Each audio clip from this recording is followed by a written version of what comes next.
Entonces, en ese programa había un pequeño espacio de ficción con actores que representaban cuentos, y la introducción era fantástica. La introducción, Mr. Roy le decía: niños, por favor, ahora viene una parte de un cuento, pero esto no vayan a creer de que es la realidad. Son actores que se han disfrazado, no se vayan a... ¿Se fijan? Ahí está toda esta idea de esta ficción. Acá hay una concepción de que la ficción no te aliena, sino que interactúa contigo y puede generarte espacios de libertad, de imaginación, etc. Hay también algo que yo les decía. Fuimos descubriendo, especialmente la dueña de casa en sectores populares, que la expectativa educativa, ¿qué se quiere recibir como educación en televisión? Y eso no tiene que ver ni con la universidad, ni con la escuela, sino que tiene que ver cómo enfrentar los problemas y adversidades de la vida cotidiana. Ahí hay un sentimiento de mucha adversidad, de muchos problemas que no se saben resolver. Por lo tanto, ¿cómo la televisión puede ayudar? Entonces, eso generó mucha ayuda para hacer en esa década matinales, donde había un espacio importante de hueco para ayudar a la mujer, para decirle qué se hace, ¿no es cierto?, frente a jóvenes y drogas, o alcoholismo de la pareja, o a malas relaciones familiares. Bueno, todo eso.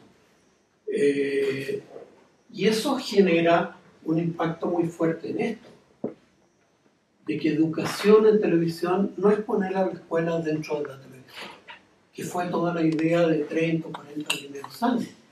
Y ahí yo escribí eso, ahí están muchas de mis experiencias de las expectativas educativas de la audiencia televisiva frente a bueno.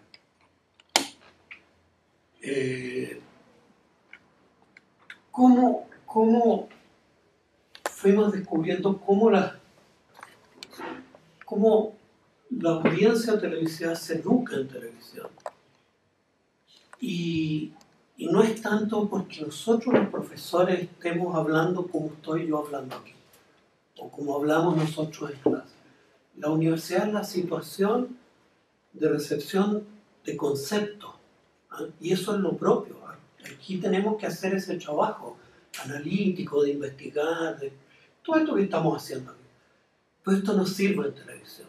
Cuando queremos llegar a jóvenes o a sectores populares o niños, ellos trabajan mucho más por la identificación emocional con historias y experiencias personales. A mí me pasó esto.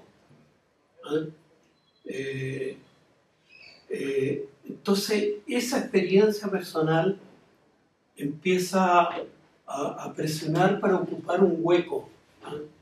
No es tanto el psicólogo que habla desde la generalidad.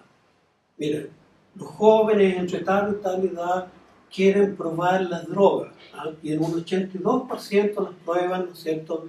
Un 10% se pega en ellas. Esos son puros razonamientos conceptuales de aquí, de nosotros.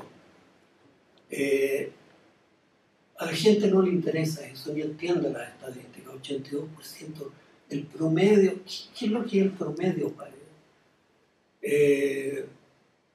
En cambio les impacta, ¿no es cierto?, cuando una persona dice: mira, yo tuve una experiencia de muchos años con un hijo que entró en este mundo y yo hice mucho esfuerzo y no me resultó, y lo único que me resultó, y estamos en un proceso, es que este centro me ayudó. ¿Se fijan?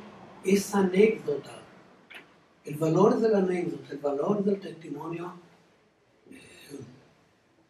es muy fuerte.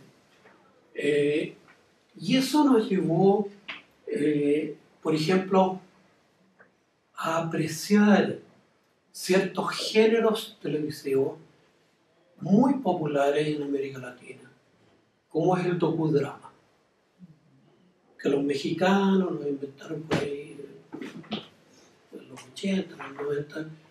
en Chile se hizo fuertemente popular y con altísima audiencia. El docudrama es un género muy pariente de la telenovela.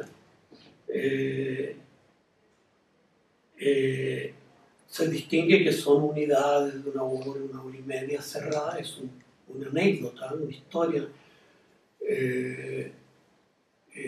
Y el siguiente episodio, ¿no es cierto?, es otra cosa distinta. A veces hay un conductor o conductora que va dándole unidad a estas cosas, pero es un relato testimonial, ¿no? Un relato, ¿no es cierto?, de una muchacha que queda embarazada, ¿no es cierto?, y después descubre que su novio tenía SIDA, ¿no es cierto?, y empieza el drama, ¿no es cierto?, el drama: mi hijo va a nacer con SIDA, ¿cómo enfrento esto? Y esta historia, ¿no es cierto?, de una niña que ve truncada su vida universitaria, empieza a aparecer el doble riesgo de muerte para ella y de su hijo. Cómo ella asume esta realidad, ¿no es cierto? Entonces, no es algo que está diciendo ahí con palabras como lo digo yo, sino que ahí hay una actriz que está representando eso,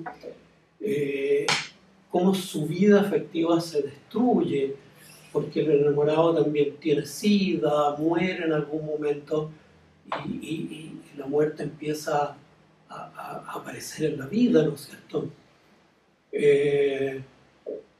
Y esos textos tienen altísima audiencia. El canal que los dio, ese era su programa estrella a las 10 de la noche. O sea, eso es educación. ¿Se fijan? Aquí estamos muy lejos de la universidad, de la escuela, ¿no es cierto? Aquí no hay un razonamiento conceptual, no hay una abstracción que entrega leyes universales. Esto se oponía fuertemente, por ejemplo, a algo que estaba haciendo la Universidad Católica, que era un programa que se llamaba Teledu, que tuvo mucha fama, estaba bien hecho, pero era la universidad en la televisión. En este programa vamos a formar dirigentes sociales. ¿Cuáles son las características de un dirigente social? Hay 4 cosas. Se fijan en la clase metida ahí, y yo discutía con ellos: miren, vámonos a donde hay una experiencia de un dirigente y grabémoslo, y que él hable, y que aparezcan, ¿no es cierto?, personas que elogian su gestión y otras que lo critican. Pero es la anécdota lo que le llega a la gente, y nosotros descubríamos que esa identificación emocional genera una fuerte energía emocional. O sea, la gente, más que aprender conceptos, definiciones, lo que aprende es actitudes, conductas, maneras de reaccionar, y esto suscita mucha conversación familiar. O sea, la gente en la casa conversa: mira qué tonta esta persona que hizo esto, debería haber hecho esto otro, debería hacer comentarios, etc. Por lo tanto, el sentimiento de entretenimiento es un sentimiento muy complejo, que más bien se opone a aburrimiento. Eso es lo contrario. Cuando yo digo esto no me interesa y me cambio, eso es aburrimiento. Pero la entretención está perfectamente ser entretejida con formación y con aprendizaje. Entonces, no es que la entretención sea una parte de los programas de la televisión, sino que todos los programas de la televisión tienen que entretener a la audiencia y no aburrir a la audiencia, porque ahí se nos va a otro canal o a otra cosa, o al computador, ¿no es cierto? Podemos informar y podemos enseñar, y eso va a generar, yo diría en los 90 especialmente, una cantidad de géneros híbridos que se van a llamar de edu-entretención o de info-entretenimiento. se mezcla la entretención con la educación, se mezcla la información con la entretención. El entretenimiento puede provocar reflexión cognitiva, puede. Hay ciertas formas de hacerlo que conducen más a la reflexión cognitiva. Y por lo tanto van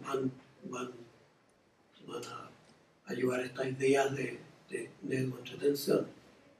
Yo también ahí escribí un artículo de cómo se reconceptualiza la entretención ficcional televisiva.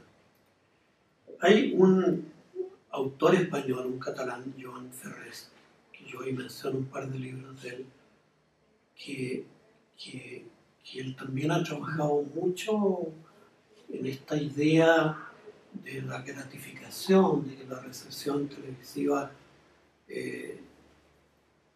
ha excluido teóricamente el agrado. Él dice que hay una matriz muy racionalista y especialmente muy contradictoria con la experiencia existencial televisiva de disfrutar.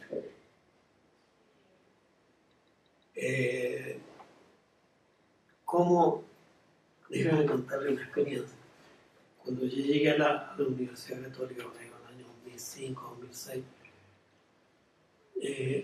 empecé a hacer algunas cosas sobre televisión infantil. Y yo les pedía a los alumnos y alumnas que eligieran, y estaba toda esta matriz defensiva que la televisión le hace mal a los niños, que enseña violencia y que yo tengo, no sé, tan conocido. Bueno, y después hacíamos ejercicios de A4 en que ellos tenían que recordar 3 programas televisivos que en su infancia les hubieran gustado mucho y después hablar de esos programas. Y hablaban con una alegría, con un recuerdo placentero, que era fuertemente contradictorio con todo el discurso anterior de que la televisión enseñaba violencia. Decía, pero ¿cómo ustedes pueden tener una memoria emocional de agrado y tener este discurso de la televisión? Bueno, muchas veces no se atrevían a decirlo, pero algunos se decían, es que la televisión le hace mal a los demás, no a nosotros. Ese es un discurso de la clase alta. La clase alta tiene mucho ese discurso, la televisión le hace mucho mal a los demás. A nosotros tenemos, qué sé yo, cierta. Bueno. Joan Ferrés es un hombre que ha trabajado mucho en esta idea de la fruición. Bueno, todos estos cambios a nosotros nos fueron llevando a esta idea de una recepción activa y empezamos a poner esto por escrito. En el año 91 con María Elena escribimos este libro, El televidente activo, ahí pusimos ya ese concepto y la idea de que el receptor es más bien un intérprete de las obras. Fíjense, aquí están todas estas ideas nuevas de que no es una audiencia pasiva que recibe, sino que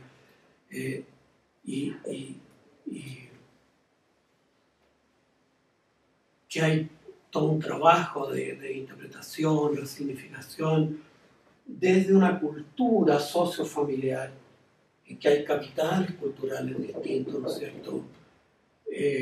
Y hoy día desde una intelectualidad. O sea, hoy día claramente esto es mucho más fuerte que cuando lo escribimos en el año 91. Aquí hay 25 años o 23 años que han pasado. Esta idea de la polisemia es muy fuerte y era una idea también muy resistida. Todas las teorizaciones de que los mensajes eran omnipotentes negaban la polisemia. Decían, no, aquí hay un impacto muy fuerte y al revés. La primera polisemia es que yo quiero hacer un texto entretenido y la gente lo lee como aburrido. Eso es lo primero.